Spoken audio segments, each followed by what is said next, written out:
ഇന്ന് നമ്മൾ വളരെയധികം വിശദമായിട്ടുള്ളൊരു കാര്യമാണ് നോക്കാൻ പോകുന്നത്. ജാമിത ഒരു 5 ദിവസം മുന്നേ ഇട്ട ഒരു പോസ്റ്റാണ്.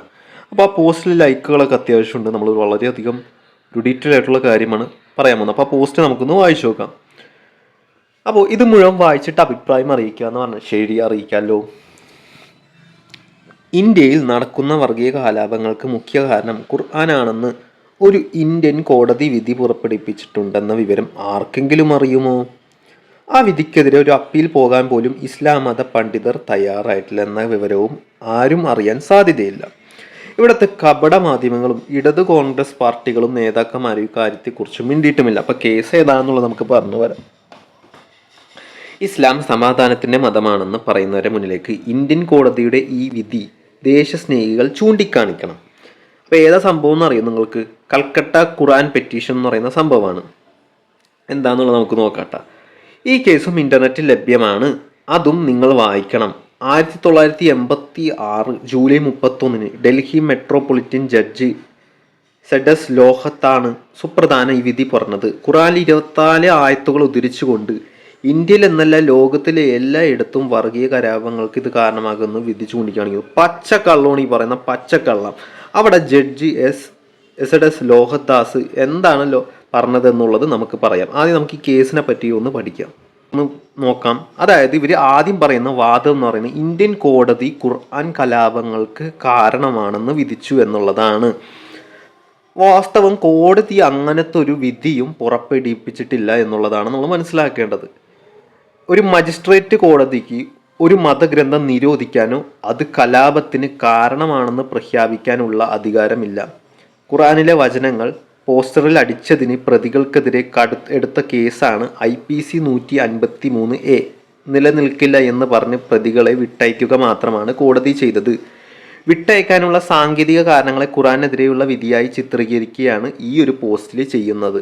അപ്പോൾ നിങ്ങളത് മനസ്സിലാക്കണം. ഇന്ത്യയിൽ ഒരു കോടതിയും, ഒരു സുപ്രീം കോടതി ആയിക്കോട്ടെ, ഹൈക്കോടതി ആയിക്കോട്ടെ, ഒരു സ്ഥലത്തും ഒരു മതഗ്രന്ഥങ്ങളും ഒന്നിന് കാരണമാണെന്ന് വിധിച്ചിട്ടില്ല. അങ്ങനെ വിധിക്കുന്നുണ്ടെങ്കിൽ തന്നെ കോടതിൻ്റെയും എല്ലാം ഇന്ത്യ ഒരു ജനാധിപത്യ രാജ്യമാണ് എന്നുള്ളതിന് അപ്പുറത്തേക്കുള്ള രീതിയിലേക്കായിരിക്കും ഒരു കോടതിയും ഇന്ത്യയിൽ ചെയ്തിട്ടില്ല എന്നുള്ളതാണ് ആദ്യം മനസ്സിലാക്കേണ്ടത്.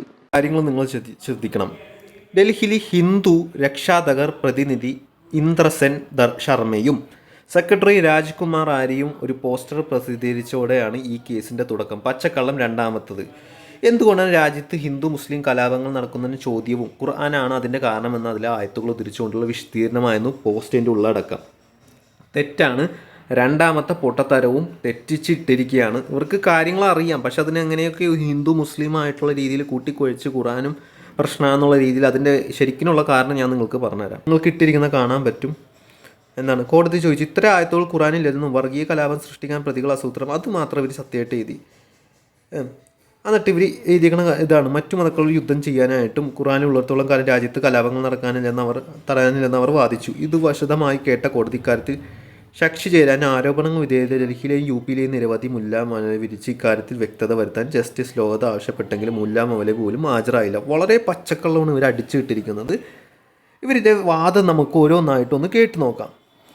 ഖുർആൻ ഇങ്ങനെ ദൈവത്തിൻ്റെ പുസ്തകമാണെന്ന് കോടതി വിധിച്ചു എന്ന് പോലും അത്തരൊരു വ്യക്തിപരമായിട്ടുള്ളൊരു നിരീക്ഷണമോ അല്ലെങ്കിൽ ഒരു വാദത്തിനിടെയുള്ള പരാമർശമോ ഒരു കോടതിയും ഗ്രന്ഥത്തിൻ്റെ ദിവ്യത്തെ ചോദ്യം ചെയ്യാനായിട്ട് ഇന്ത്യൻ നിയമവ്യവസ്ഥ അനുവദിക്കില്ല. അത് ഭരണഘടനയുടെ 25ാം അനുശോധന അനുസരിച്ച് പൗരന്മാർക്ക് അവരുടെ മതം വിശ്വസിക്കാനും പ്രചരിക്കാനും അവകാശമുണ്ട് എന്നുള്ളതാണ്. കോടതിക്ക് മതപരമായ വിശ്വാസങ്ങളിൽ തീർപ്പ് കൽപ്പിക്കാനും അധികാരമില്ല. അത് ഈ പൊട്ടി വിഡ്ഢിയായിട്ടുള്ള ജാമിതയ്ക്ക് ഇതിനെ പറ്റിയിട്ടൊരു പിണ്ണാക്കും അറിയില്ല എന്നുള്ളതാണ് നമ്മൾ മനസ്സിലാക്കേണ്ടത്. ഒരു വാദം നോക്കാം. 24 ആയത്തുകൾ നീക്കം ചെയ്യാതെ രാജ്യത്ത് കലാപങ്ങൾ തടയാനാകില്ലെന്നാണ് കോടതി പറഞ്ഞത്. ഇവരാദ്യമേ പറഞ്ഞല്ലോ 24 ആയത്തുകൾ ഖുർആനിൽ നീക്കം ചെയ്യണമെന്ന്. ഇത് കോടതിയുടെ കണ്ടെത്തലല്ല, മറിച്ച് ഇന്ദ്രസെൻ ശർമ്മയും കൂട്ടരും കോടതിയിൽ നൽകിയ സത്യവാങ്മൂലത്തിലെ വരികളാണിവ. ഈ വരികൾ കോടതി വിധിയിലെ നിഗമനങ്ങളായി തെറ്റായി പ്രചരിക്കുകയാണ് ഇവിടെ ചെയ്യുന്നത്. ഇവർ ഈ ഇന്ദ്രസെൻ ശർമ്മ നൽകിയ ഈ ഒരു സംഭവത്തിന് കോടതിയുടെ വിധിയായിട്ട് എഴുതി വെച്ചിട്ടുണ്ട്. എന്താണ്? ഖുർആനിൽ 24 ആയത്തുകൾ ഉദ്ധരിച്ചുകൊണ്ട് ഇന്ത്യയിലെ നല്ല ലോകത്തിലെ എല്ലായിടത്തും വർഗീയ കലാപങ്ങൾക്ക് കാരണമാകുന്ന വിധി ചൂണ്ടിക്കാണിക്കുന്നു. ഇസ്ലാം മത പണ്ഡിതന്മാർ ഇതിനെതിരെ അപ്പീൽ നൽകിയില്ല. ജാമിദ പറയുന്നൊരു സംഭവമാണ്.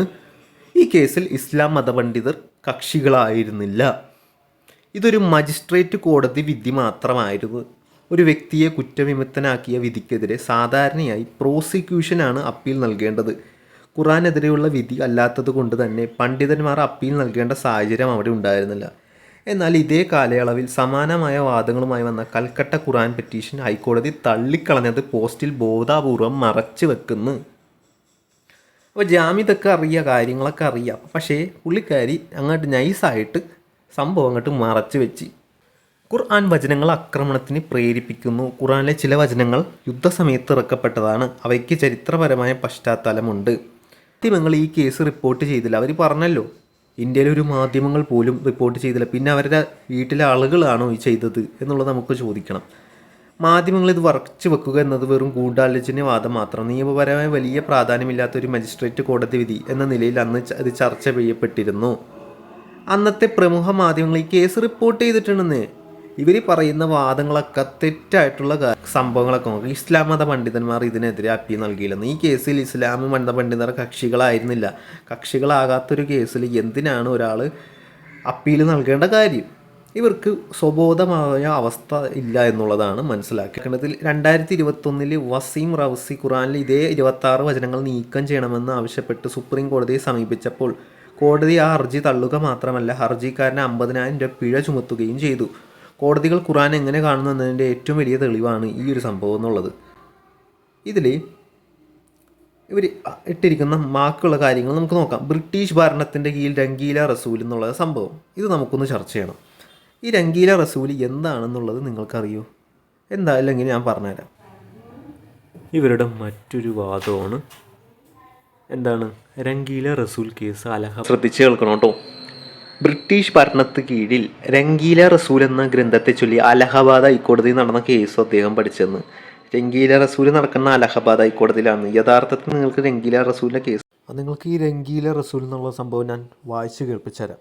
ബ്രിട്ടീഷ് ഭരണകാലത്ത് 1920 നടക്കുന്ന ഈ രംഗീല റസൂൽ എന്ന് പറഞ്ഞ സംഭവം. അപ്പോൾ പുസ്തകം പ്രസിദ്ധീകരിച്ച രാജ്പാൽ എന്ന ആൾക്കെതിരെയുള്ള ഒരു കേസാണ്. ഇത് നടക്കുന്നത് അലഹബാദ് ഹൈക്കോടതിയിലല്ല, ലാഹോർ ഹൈക്കോടതിയിലാണ്. കാമിതയുടെ തള്ളുകൾ ഇവിടെ പൊളിയുന്നു. അലഹബാദ് ഹൈക്കോടതിയിൽ എന്നുള്ളതാണ്. അന്ന് മതവികാരം വ്രണപ്പെടുത്തുന്നതിനെതിരെ ശക്തമായ നിയമങ്ങൾ ഉണ്ടായിരുന്നു. IPC 295A പോലെയുള്ളവ ഇല്ലാത്തതിനാൽ അദ്ദേഹത്തെ കോടതി വെറുതെ വിട്ടയച്ചു. ഇതിനെ തുടർന്ന് മതവികാരം വ്രണപ്പെടുത്തിക്കൊണ്ട് 295A അദ്ദേഹത്തിനെതിരെ ചുമത്തുകയും ലോഹദാസ് ഈ പഴയ കേസ് വെറുതെ ഒരു റെഫറൻസിന് വേണ്ടി പഠിക്കുകയാണ് ചെയ്തത്. ഇവിടെ ജാമിദ ചെയ്യുന്നത് പൊട്ട നുണയാണ് ചെയ്യുന്നത്. ആളുകളിലേക്ക് പൊട്ട നുണയെ കുത്തിയിറക്കി കൊടുക്കുകയാണ് ഈ കള്ളി ജാമിദ ചെയ്യുന്നത്.